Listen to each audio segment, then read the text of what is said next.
This news is sponsored by Sant Maryam school. शहर के प्रतिष्ठित शिक्षण संस्थान संत मरियम स्कूल के विद्यार्थियों को न केवल किताबी ज्ञान दिया जाता है, बल्कि यहाँ के विद्यार्थियों को अन्य गतिविधियों में भी निपुण बनाने में यहाँ के प्रबंधक और शिक्षकों का भारी योगदान है। यहाँ कला और सांस्कृतिक प्रशिक्षण के साथ साथ बच्चों को खेल कूद जैसी करिकुलर एक्टिविटीज में ट्रेनिंग दी जाती है, ताकि विद्यालय के हर एक विद्यार्थी के अंदर से टैलेंट बाहर आए और हर एक बच्चा अपने हुनर को एक शौक के रूप में सीखकर प्रोफेशनली आगे बढ़ सके। नमस्कार, मैं हूं अविनाश कुमार तिवारी। आप देख रहे हैं क्लाउड वेव इंडिया। दर्शकों, ये दूसरी कड़ी है। हमने एक कार्यक्रम आरंभ किया है धर्म और ज्योतिष को लेकर के।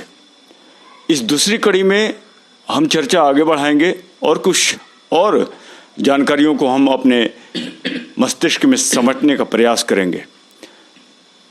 और हमारे साथ इस विषय में बातचीत करने के लिए हैं ज्योतिष महामहोपाध्याय विजयानंद सरस्वती जी। आपका बहुत बहुत स्वागत है क्लाउड वेव इंडिया में। मैं जानना ये चाह रहा था कि धर्म और ज्योतिष का जो कार्यक्रम आरंभ हुआ है, पहली कड़ी हमारी धर्म और ज्योतिष की व्याख्या से पूर्ण हुई थी। इस बार मैं धर्म को इस रूप में समझना चाहता हूँ। क्या मायने हैं? मैं सोच रहा था कि अगर कौरवों पांडवों के सेनाओं के बीच में श्री कृष्ण भगवान रथ रोकते हैं अर्जुन का, वहाँ पर कह रहे हैं कि यदा यदा ही धर्मस्य ग्लानिर्भवति भारत अभ्युत्थानम धर्मस्य तदात्मानं सृजाम्यहम् परित्राणाय साधूनां विनाशाय च दुष्कृतां धर्म संस्थापनार्थाय संभवामि युगे युगे।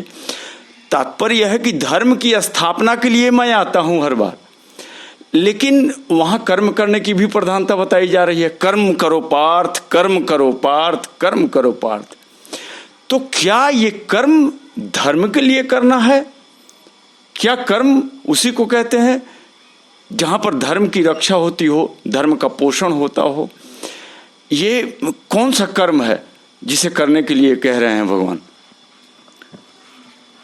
ऐसा है कि मैंने पिछले वक्तव्य में एपिसोड में मैंने कहा था कि धर्म का बहुत व्यापक अर्थ है और उनको व्यापक अर्थों में यह समझना की जरूरत है कि जो कौरव पांडवों की जो बात आई महाभारत में, श्री कृष्ण ने जो बातें कही कि परित्राणाय साधूनां विनाशाय च दुष्कृतां धर्म संस्थापनार्थाय संभवामि युगे युगे। हर युगों में मैं इसलिए अवतरित होता रहूँगा कि जो धर्म वास्तविक है मानव जीवन के लिए, उसकी स्थापना के लिए, वह धर्म मानव जीवन कल्याण के लिए जो धर्म स्थापित है उसकी स्थापना करूँगा। जैसे इस युद्ध का कारण क्या था? उस महाभारत काल में भौतिकवादी विचारधारा इतनी बढ़ गई थी कि जो एक नियमानुसार पांडवों को वो भूमि वापस करनी थी और श्री कृष्ण उसको समझाने जाते हैं कि दुर्योधन उनको चाहिए तो नियम अनुसार आधा राज्य दे दो और नहीं तो 5 गांव ही दे दो।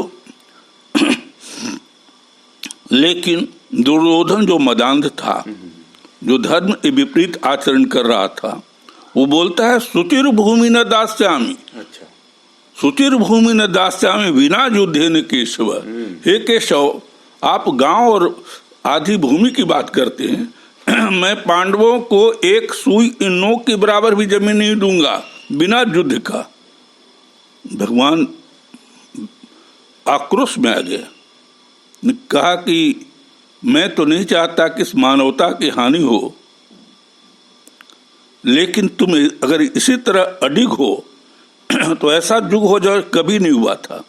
दुर्योधन रण ऐसा होगा जो कभी नहीं जैसा होगा। आखिर तू भूसाई होगा पर हिंसा का दाई होगा। युद्ध तो होंगे, मैं इस युद्ध को होने नहीं देना चाहता। तुम मरोगे लेकिन बहुत सी बड़ी हिंसा करके संसार में से तुम जाओगे। तो ये असल धर्म की जो मूल व्याख्या है, भौतिकवाद पर विजय पाना। पहली चीज, भौतिकवादी युगों से हम आध्यात्मिक युगों में बढ़े, कदम रखें। असल धर्म यहीं से स्टार्ट होता है कि जो हम भौतिकवादी हैं, जितने भी विचारधारा तर्क जो हम करते हैं अपने धर्मों के विरुद्ध, ये सब भौतिकवादी सोच है। प्रकृति के विरुद्ध सारे आचरण है। न्याय की वहाँ पर हत्या हो रही है। दिया कि न्यायार्थ के हित बंधुओं को दंड देना धर्म है। न्याय के लिए अपना भाई को भी दंड देना ही धर्म कहता है। तो इसी धर्म की स्थापना कृष्ण ने कराई है। न्यायार्थ के हित बंधुओं को दंड देना धर्म है। दूसरा, 18 पुराण के रचयिता वेद व्यास है। वो बोलते हैं, 18 पुराणेषु व्यासस्य वचनम द्वयम् परोपकाराय पुण्याय पापाय परपीडनम। पाप और पुण्य जो धर्म के रूप हैं, इसमें कहते हैं 18 पुराण में वेद व्यास ने यही बात कही कि दूसरे को हित करने, कल्याण करने से बड़ा कोई धर्म नहीं है। और दूसरे को पीड़ा पहुंचाना, दूसरे को परेशान करना, बिना कारण उनको तंग करना, इससे कोई बड़ा अधर्म नहीं है। तुलसी ने भी इसी बात कहा कि परहित सरिस धर्म नहीं भाई, पर पीरासम नहीं अधमाई। दूसरे के हित करने से बड़ा कोई पुण्य का और परहित से बड़ा कोई धर्म नहीं है। दूसरे का हम जितना अधिक कल्याण करें, ये प्रकृति यही चाहती है कि इस धरती पर आप शांति से रहें, सबको शांति से रहने दें। शांति से न रहने देने के लिए प्रकृति उनके विपरीत आचरण करती है। राम और रावण का युद्ध भी इसी संदर्भ में देखा जा सकता है। जबकि रावण शिव भक्त है, साथ साथ अंत में विष्णु भक्त भी हो गया है, राम को अवतारी पुरुष मानने लग गया है। वो परिस्थिति तब आई जब खरदूषण का वध हो गया। खरदूषण के वध के बाद वो राम ये अब अनुभव करने लगा, जरूर ईश्वर का अवतार हो गया है। उसके समय तुलसी ने पंक्ति लिखी है कि जब खरदूषण का वध हुआ तो रावण चिंता में पड़ गया। मनुष्य तो खरदूषण का वध नहीं कर सकता, तो क्या मैं मान लूं कि इस धरती पर ईश्वर का अवतार हो गया। सुर रंजन भंजनमयी भारा, इसकी शुरुआत में बताई गई है पंक्ति कि खरदूषण सम सो बलवंता, ये संदेह उसका है। खरदूषण सम वो बलवंता, जिनको मारे बिन भगवंता, बिना भगवान अल्लाह उसको कोई मार नहीं सकता था। तो क्या मैं मान लूं कि ईश्वर का अवतार हो गया। तो सुर रंजन भंजनमयी भारा, जो भगवंत ली न अवतारा, क्या मैं मान लूं इस धरती पर ईश्वर का अवतार हो गया। तो मैं जाई बैर हटी करूं, मैं जबरदस्ती उससे लड़ाई लड़ूंगा। और प्रभु सर प्राण तजो वह तरु। एक और शिव भक्त रावण, दूसरी ओर विष्णु का राम का भक्त रावण। ऐसे भक्त को कहना नहीं चाहिए। दुर्भाग्य से लोग उस रावण का अग्नि दहन करते हैं, वध करते हैं। न इसमें मारने वाले राम है कोई, और न रावण जैसा कोई विद्वान का हो रहा है। आप क्या भक्त को जलाने की परंपरा है। भक्त जलता है तो उसकी चिता को धूली लगाते हैं। प्रहलाद का विरोधी भी, जो विरोध में प्रहलाद की थी होलिका, वो जल गई तो भी उसको धूली हम लोग लगा के होली खेलते हैं। हमारे भारतीय इतना भक्त का महत्व है। भक्त उसके गोद में बैठ गया प्रहलाद, इसके चलते होलिका का बने तरन तारण हो गया और उसको धूल का हम लोग लगाते हैं। यानी कि हम ये कह सकते हैं कि धर्म के लिए किया गया कर्म हमारा सार्थक कर्म है और धर्म के विरुद्ध किया गया कर्म हमारा निरर्थक कर्म है। आखिरकार कर्म सब है, लेकिन धर्म रक्षार्थ हो तो वो कर्म सही है। उसी बात को गीता में बातें कही कि धर्म के लिए भी आप कर्म करना पड़ेगा।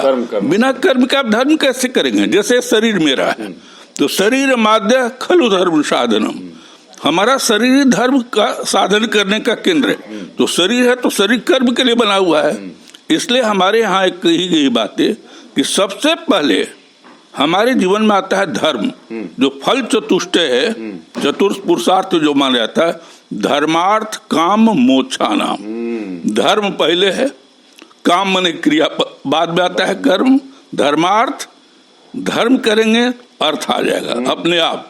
इसके बाद ततः सुखम। हाँ, विद्या ददाति विनयम विनयादयाति पात्रताम पात्रता धर्म आपनोति धनात् धर्म ततः सुखम।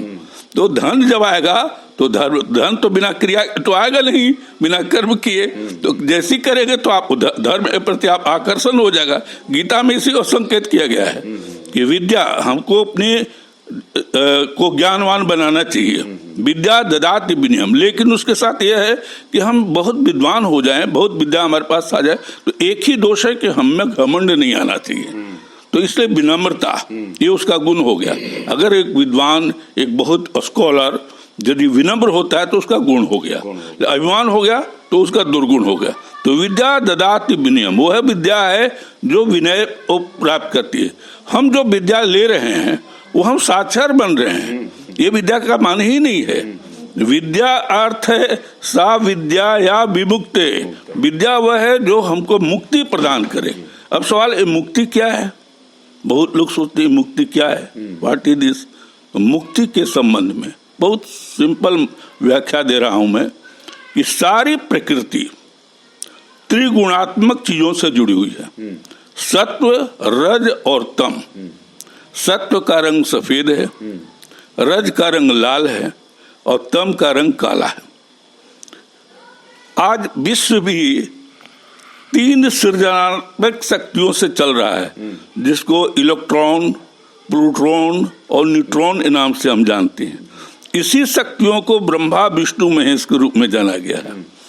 सृजन करता, पालन करता और संहार करता। गॉड शब्द भी बना हुआ, GOD गॉड, जनरेट करने वाला, ऑपरेट करने वाला और डिजॉल्व करने वाला। तो यहाँ पर जो बातें आती है कि आप जो मुक्ति जो है वह क्या है? मुक्ति है कि हम जिस संसार में जी रहे हैं वो रज और तम में हम जी रहे हैं। रज का रंग लाल है और तम का रंग काला है। जैसे हमारी नींदें खुल गई तो हम समझ गए कि हम जिंदा हैं और नहीं तो विदा हो गए।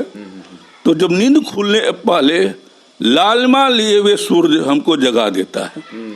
ये रज वृत्ति से हम जग रहे हैं और तम वृत्ति में हम फिर लालिमा सूर्य के साथ ही अस्त होने का संकेत पर हम सो जा रहे हैं, जिस रात्रि का रंग है काला, तम। तो रज और तम में हमारा जीवन गुजर रहा है।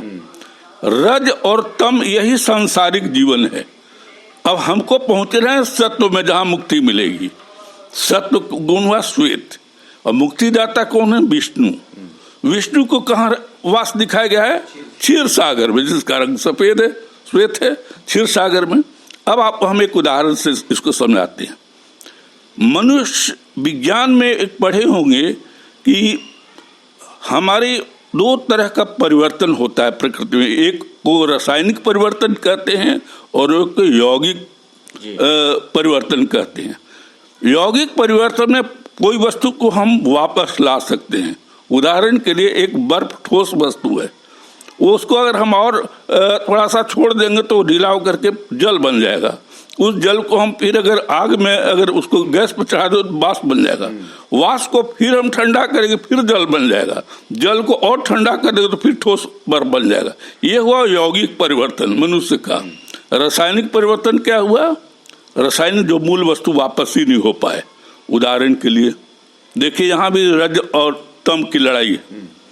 हम एक लकड़ी को जलाते हैं, लकड़ी लाल रंग के धू करके जलेगी, यानी रजोवृत्ति, इच्छा शक्ति में सारा संसार। रज माने इच्छा, इच्छाओं के समुद्र में हम डुबकी लगा रहे हैं। तो लाल धू आग में जलती हुई लकड़ी दिखाई पड़ेगी।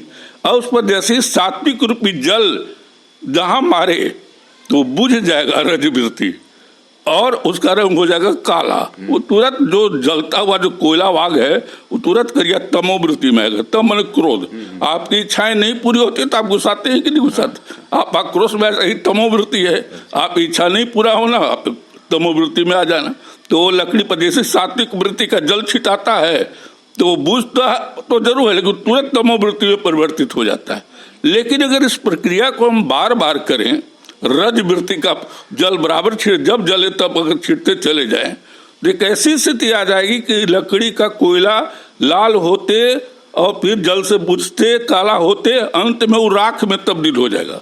और राख में जब तब्दील होता है राख का रंग होता है सफेद।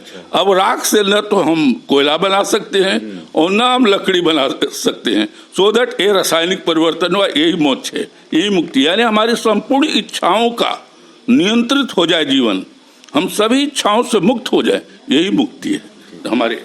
बहुत सुंदर व्याख्या। यानी कि धर्म आधार बने, और धर्म जब आधार बनेगा तो हमारे कर्म जो है सात्विक होंगे, और कर्म जब सात्विक होंगे तो निसंदेह ये जीवन की सार्थकता समझ में आएगी। धर्म की चर्चा हमने सुनी, धर्म की महत्ता, धर्म हमारा जीवन का आधार बने, इन सारे विषयों के बारे में हम लोगों ने जाना।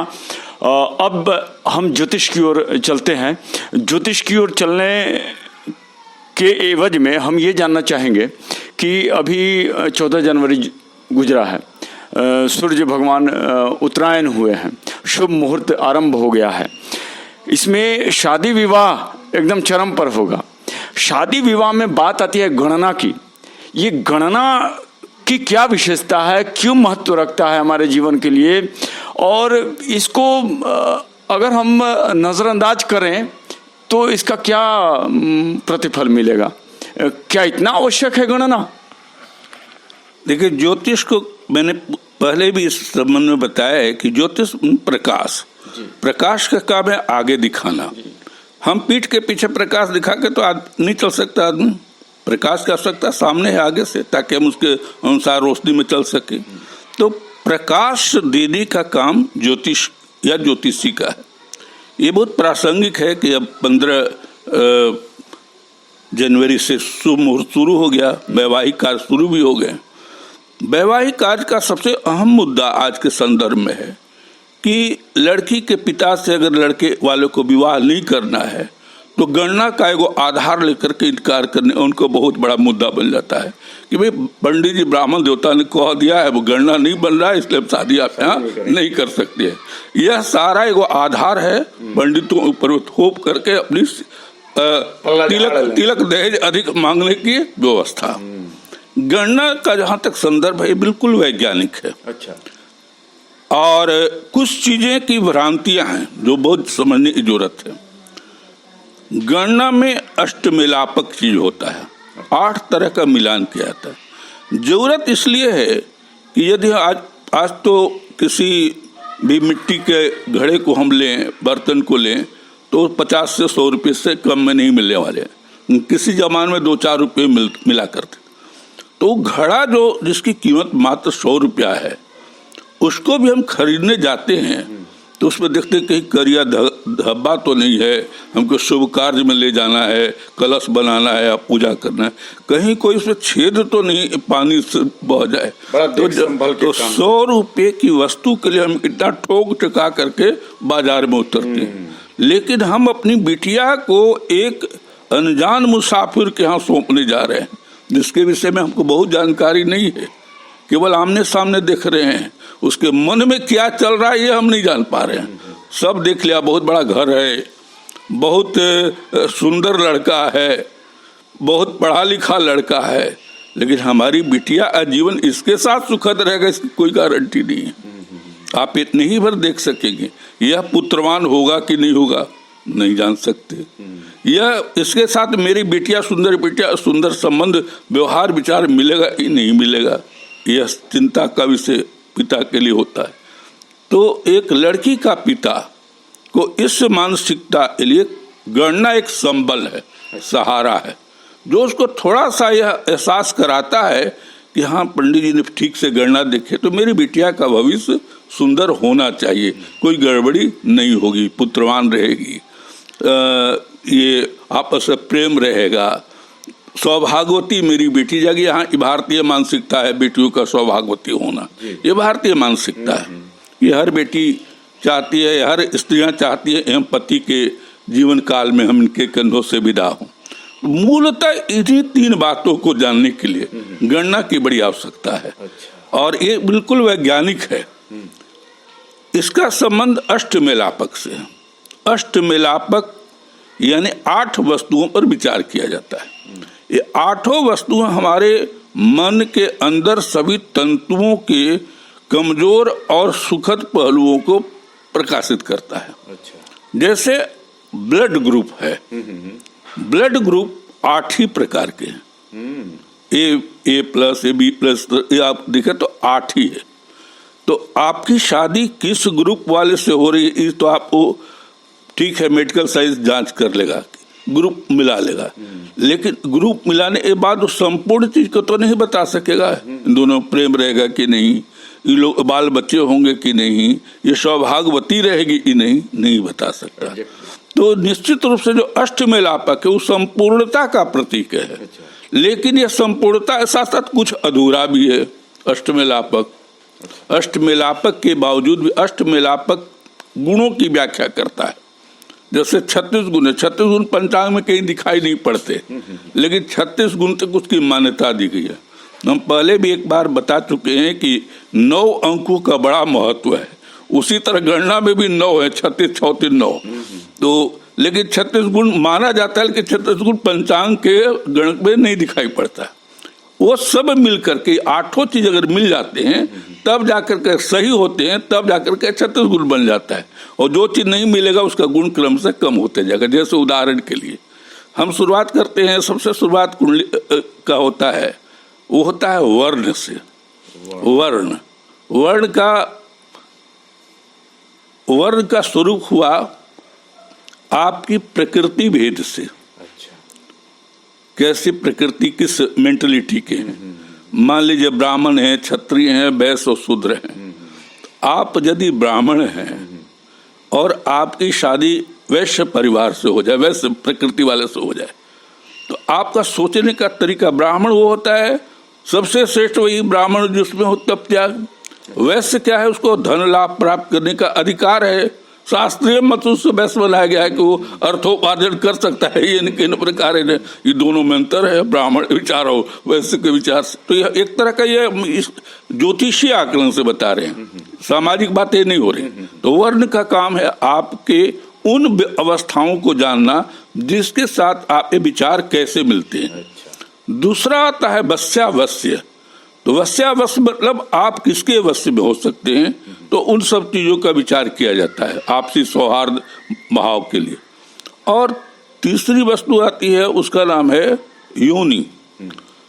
योनि जो है वो पशुओं से जोड़ा जाता है, किस पशु के साथ क्या विचार है। कोई हिंसक पशु है, कोई मांसाहारी है, कोई निरामिष है, तो इन दोनों की प्रवृत्ति के साथ जोड़ा जाता है।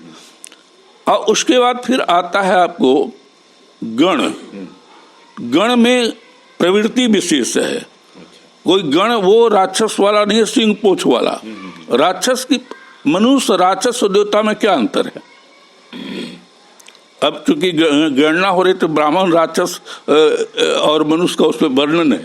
तो थोड़ी सी व्याख्या हो जाए इसकी। तो ये मैं बताना संक्षेप में, संक्षेप में ये बताना चाहूंगा कि मनुष्य वह है जो अपने अधिकारों के लिए लड़ता है। अच्छा। हम और आप बैठे हुए हैं, तीसरा व्यक्ति हमको उठाना चाहेगा तो हम विरोध करेंगे। मैं विजयानंद सरस्वती के यहाँ हूँ, आप इस पर दखल नहीं दे सकते। तो ये जो प्रवृत्ति रखता है युवा मनुष्य। देवता थे जो अपनी कुर्सी भी छोड़ करके आपको बैठा दे, अपने खड़े रहे, कष्ट भोगे, आपका ऑनर में आपको जगह छोड़ दे, ये हो गए देवता। राक्षस वे हैं, सब कुर्सी खाली कर दो, जितना खड़े रहो सब, मैं अकेले बैठूंगा, तुम्हारी हो चाहे किसी को सारा अधिकार छीन ले, जो ले वो राक्षस हो गया। इसी प्रवृत्ति को देखने के लिए गणना में एक गण बना हुआ है। और उसके बाद फिर आता है राशिस्पति ग्रह मैत्री। सबसे इम्पोर्टेंट पार्ट है ग्रह मैत्री। ग्रह मैत्री राशि से जाना जाता है, यानी चंद्रमा की राशि से। तो चंद्रमा की राशि से देखा जाए तो शरीर, जैसे हमने पहले बताया कि आप सुंदर अंग, नाक, मुंह सुंदर देख के अपनी कन्या अविवाह कर रहे हैं, लेकिन उसके मन में क्या चल रहा है तो आप नहीं जानते हैं। ग्रह में तो उसी मन का पूरक है। चंद्रमा मनसो जाता, चंद्रमा जो है मन का प्रतीक है। तो जैसे हम राशिस्पति पर गौर करेंगे तो स्वतः ही उसके मन, दोनों के मन के विषय में पता चल जाएगा विचारधारा किस टाइप का है। इसलिए ज्योतिष शास्त्र ने स्पष्ट किया कि न वर्गो न गनो न योनि द्विदास नेव खरष्ट केवा वरे पिदुरे नव पंच केवा मैत्री यदा सुदो विवाह। न आप वर्ण देखिए, न आप गुण देखिए, न योनि देखिए, न भकूट देखिए, इसकी कोई आवश्यकता नहीं है। ग्रह मैत्री यदि बनता है तो ग्रह मैत्री का शुभदो विवाह, ग्रह मैत्री बन जाता विवाह शुभदायक होगा हर हाल में, यानी आपस का प्रेम मधुर रहेगा। ये दोनों का मन को उसने मिलान कर लिया एस्ट्रोलॉजर ने। अब यहाँ पर ग्रह मैत्री में मात्र 5 गुण है, अब विवाह तो 16 गुण नीचे लोग नहीं करते हैं। लेकिन मैं कहता हूं कि नहीं, अगर ग्रह मैत्री बन जाता है तो आप अवश्य विवाह करें, कोई दोष नहीं लेगा। तो साफ शास्त्र है मैत्री यदा शुभदो विवाह, जब ग्रह मैत्री बनता है शुभदो विवाह तो अशुभ होने का कोई चांस नहीं है। अच्छा, मैं ये नहीं समझ पा रहा हूँ, ग्रह मैत्री जो आप कह रहे हैं ये कौन सा ग्रह का मिलान, मतलब राशि के स्वामी से संबंधित ग्रह की अन्य कुछ? राशि के स्वामी से लॉर्डेस जो है, मान लिया जाए जैसे उदाहरण के लिए कि सिंह राशि है, सिंह राशि सूर्य का हुआ तो सूर्य को 3 लोगों से मित्रता है। सूर्य को मित्रता है बृहस्पति से, सूर्य को मित्रता है मंगल से। अब इन्हीं राशि वाले से सूर्य का संबंध मधुर हो जाएगा। इसके साथ जिसके लॉर्ड होंगे बृहस्पति, जिसके लॉर्ड होंगे मंगल, उस राशि से मिलान किया जाए, उसी की राशि सूर्य की राशि हो जाए तो एकाधिपत्य हो जाएगा। एक नक्षत्र या एक राशि में हो गया तो एकाधिपत्य। एकाधिपत्य का अर्थ क्या हुआ? शरीर एक और आत्मा, शरीर 2 और आत्मा 1। ये सिद्धांत तो सर्वश्रेष्ठ गणना एकाधिपत्य माना जाता है। इस एकाधिपत्य का भी संबंध राशि से ही है, यानी चंद्र राशि से ही चंद्रमा मनुष्य हो जाता। तो वहां तो मने में प्रेम रहे हैं, आत्मिक प्रेम, परंपरावादी सनातनी चीज से संबंध हो जाएगा एकाधिपत्य में। वो दोनों की जोड़ी बिखर नहीं सकती किसी भी हालत में। तो इसलिए उसका मतलब मैंने सब कुछ कहा, सबसे पहले हमको ग्रह मैत्री देखना चाहिए। अब ज्योतिषकार अलग अलग वर्णों के लिए अलग अलग दोष निर्धारित किए हुए हैं। जैसे वो कहते हैं कि नाड़ी दोषस्तु विप्राणाम, ब्राह्मणों की शादी नाड़ी लग जाए सब ठीक है, नाड़ी दोष लगे तो विवाह नहीं करेंगे, ये आजकल की मान्यता है। लेकिन मैं इसको मैं ज्योतिषीय दृष्टि से नहीं सही मानता। वजह क्या है? शब्द क्या देता है? नाड़ी दोषस्तु विप्राणाम, नॉट द्विजा नाम, नॉट ब्राह्मणा नाम। तो सबसे पहले तो ये परिभाषित होगा कि आप विप्र हैं कि नहीं है। और विप्र के लिए ज्योतिष शास्त्र में 3 राशियां विप्र वर्ण की हैं, मीनाली, कर्कटा, विप्रा। मीन राशि, अली वृश्चिक राशि और कर्क राशि, ये विप्रवर्ण की राशि हैं। तो अगर नाड़ी का दोष लगना है तो चाहे मीन राशि वालों को लग सकता है, कर्क राशि वालों को लग सकता है, या जो है सो वृश्चिक राशि वालों को, वृश्चिक, मीन और कर्क, ये विप्रवर्ण की राशि है। तो यह जो श्लोक कहा कि नाड़ी दोषस्तु विप्राणाम, ये तो नहीं कहा कि द्विजा नाम, ब्राह्मणा नाम। तो सबसे पहले तो ये परिभाषित करना विप्राप है कि नहीं, तब ना नाड़ी का दोष की बात करेंगे। तो ये दोनों में, तीनों में अंतर है। द्विज उसे कहते हैं जो जगों पर संस्कार करते हैं, 2 बार जिनका जन्म होता है, जिसमें ब्राह्मण भी हैं, क्षत्रिय भी हैं, कुछ हद तक वैश्य और कायस्थ भी हैं। तो ये भी द्विज है। इसमें नाड़ी दोष का कहाँ गुंजाइश है? तो नहीं माना जाता। और उसके बाद दूसरा नंबर आता है ब्राह्मण, जो हम लोग सब कहे जाते हैं या जो लोग हैं। तो ब्राह्मण उससे कहा गया जो इन द्विजों में जो ईश्वर की ओर उन्मुख हो गया और ईश्वर के प्रति अनुरक्ति के साथ ईश्वर को जानने का ज्ञान जिसमें आ गया, सो वो कहे गए ब्राह्मण। ब्रह्म जानती थी ब्राह्मण। तो ब्राह्मण में भी ये दोष नहीं है, नाड़ी दोषस्तु ब्राह्मणा नाम तो नहीं लिखा, विप्रा नाम लिखा। विप्र कौन है? जो स्कॉलर विद्वान हो, जो किसी एक सब्जेक्ट का उस इतना स्कॉलर विद्वान हो कि उसके समान समाज में उसकी अपूरणीय क्षति मानी जाए, कोई दूसरा विकल्प नहीं हो, तो उनमें नाड़ी का दोष होगा। क्योंकि एक स्कॉलर को एक स्कॉलर की जरूरत नहीं चाहिए, तो दोनों में अभिमान के बाद लड़ाई हो जाएगी। दोनों एक बराबर योग्यता और अति के मिल गए तो निश्चित अपने प्रोफेशन में अगर डॉक्टर पिता हो जाए, बेटा हो जाए, और देखिए ज्यादा लोग हमारे बेटवा पास है तो पिता को ईर्षा होने लगती है, लो हम कोई दबा दिया हो बेटा आगे। इस तरह वकील में भी उसी तरह का, अगर कोई मैंने पिता भी वकील, बेटा पर ज्यादा वकील जाने लगे तो पिता तो इसलिए एक नहीं होना चाहिए। एक तरह का होने की समस्या होती है। अधिकांश संबंध विच्छेद डॉक्टरों का, IAS अधिकारियों का, दोनों IAS है, निश्चित विवाद होना ही होना है, क्योंकि दोनों योग्यता एक हो गई तो विप्र है, स्कॉलर तब ना IAS और या डॉक्टर बने। तो ये मेरा कहना है कि नाड़ी दोषस्तु विप्राणाम, विप्र बने विशेष रूपेण प्रज्ञ, जो सबसे बड़ा विद्वान हो। विप्र में वर्णन आया है रामायण में, विप्र का वध कभी नहीं किया जाता था। राम वनवास सीता हरण के बाद राम लक्ष्मण धनुष लेकर के सीता की खोज कर रहे हैं, और उन्हीं दिनों ऋषमुख पर्वत पर बैठा हुआ है सुग्रीव, वो चिंता करता है सन्यासी हाथ में धनुष बाण, ये तो अद्भुत बात है। ठीक है, बाली नहीं आ सकता है, ये तो हमको मार सकते हैं, तो हनुमान जी को डायरेक्ट करता है, हनुमान जी पता करिए कि अगर वो कुछ खतरा हमको है तो संकेत करिए, हम दूसरे पहाड़ पर भाग जाएंगे। तो हनुमान जी ने सोचा क्या करें, तो उन्होंने विप्र का रूप धारण कर लिया, इसलिए विप्र की कोई हत्या नहीं करेगा, अपनी रक्षार्थ। वैसे तो हनुमान जी ज्ञान नाम अगर गण्यम सकल गुण निदान, वो तो विप्र थे ही, न ज्ञानी मानी थे, लेकिन उनको विप्र का रूप धारण करना पड़ा। तो ये मेरा कहना है कि नाड़ी दोषस्तु विप्राणाम, पहले तो विप्र में स्कॉलर विद्वान दोनों होंगे तब उसमें लगेगा। दूसरी बात, जातीय अनुसार नहीं लगेगा, वो उन नक्षत्र और राशियों पर लगेगा जो कर्क, वृश्चिक और मीन है। चौथी बात, नारद संहिता का मत है कि ये जो हम देखते हैं नाड़ी, ये आप त्रिनाड़ी इसको कहते हैं, आदि, मध्य और अंत। लेकिन नारद संहिता में पंच नाड़ी विश्लेषण है। अच्छा, तो पंच नाड़ी विश्लेषण अनुसार नाड़ी भेद हो जाएगा।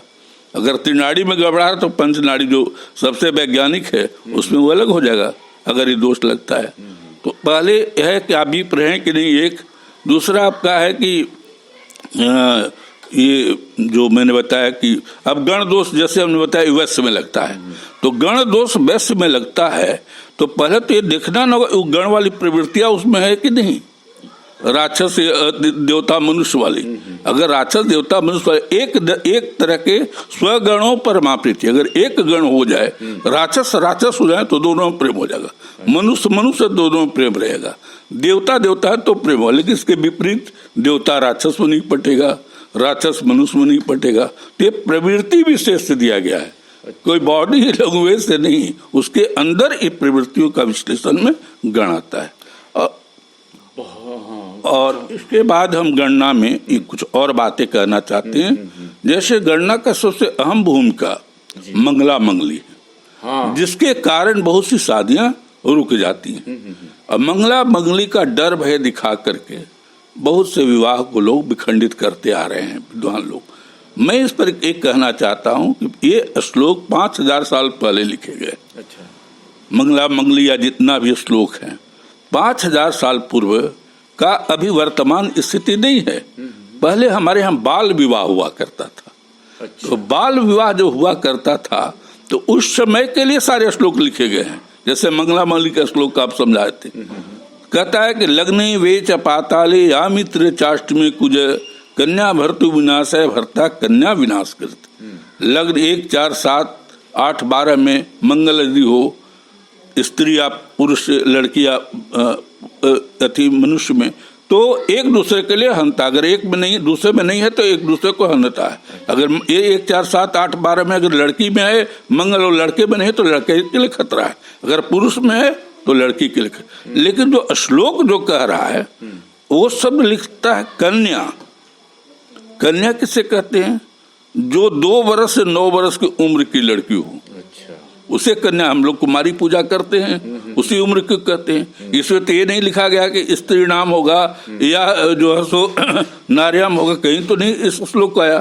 तो यह श्लोक 5000 साल पूर्व माने गए थे, लेकिन इसका भय दिखा करके लोग मंगला मंगली चक्कर में शादियां रुक जाती है, जिससे भयभीत होने की जरूरत नहीं, क्योंकि वो हम इस उम्र में लागू नहीं होता है। ऐसे भी लिखा गया 16 वर्ष से भयभीत वाला गुरुदोष विवर्जित। 16 वर्ष की लड़की जब हो जाए तो इन सब घपलों या चपलों में नहीं पड़ना चाहिए, शुक्र आदि का दोष नहीं लगता है। इन परिस्थिति जन्य जिनका रजस वाला जो लड़कियां नहीं होती थी उनके भूत भविष्य को जानने के लिए मंगला मंगली का संबंध जोड़ा गया। दूसरी बात है, अगर मंगला मंगली हो भी तो केवल मंगल ही इसके लिए केवल दोषी नहीं होता है, इसके बहुत से काट बने हुए हैं। अच्छा। उदाहरण के लिए अगर 1, 4, 7, 8, 12 में आपका मंगल हो और दूसरे में नहीं हो, लेकिन दूसरे में यदि शनि 1, 4, 7, 8, 12 में यदि हो तो मंगल दोष गौण हो जाएगा, समाप्त हो जाएगा। मतलब अकेले भी शनि अगर रहे, हाँ, अकेले शनि भी सारे दोष को काट देता। या मित्र यदा सौरी लग्ने ही कीट हुआ अष्टमे द्वासे वापी भौम दोष नास्कृत। 1, 4, 7, 8, 12 में पैरेलल अगर शनि बैठा हुआ तो उस मंगल दोष को समाप्त कर देगा। तीसरा मंगल दोष कैसे कटेगा? इन परिस्थितियों में न मंगली चंद्र भृगु द्वितीय, दूसरा में चंद्रमा या शुक्र अगर स्थान में आ जाए तो मंगली दोष समाप्त। न मंगली चंद्र भृगु द्वितीय, न मंगली पश्यते जीवे, जिस मंगल पर बृहस्पति की दृष्टि हो जाए वो अभी मंगली नहीं मानी जाएगी।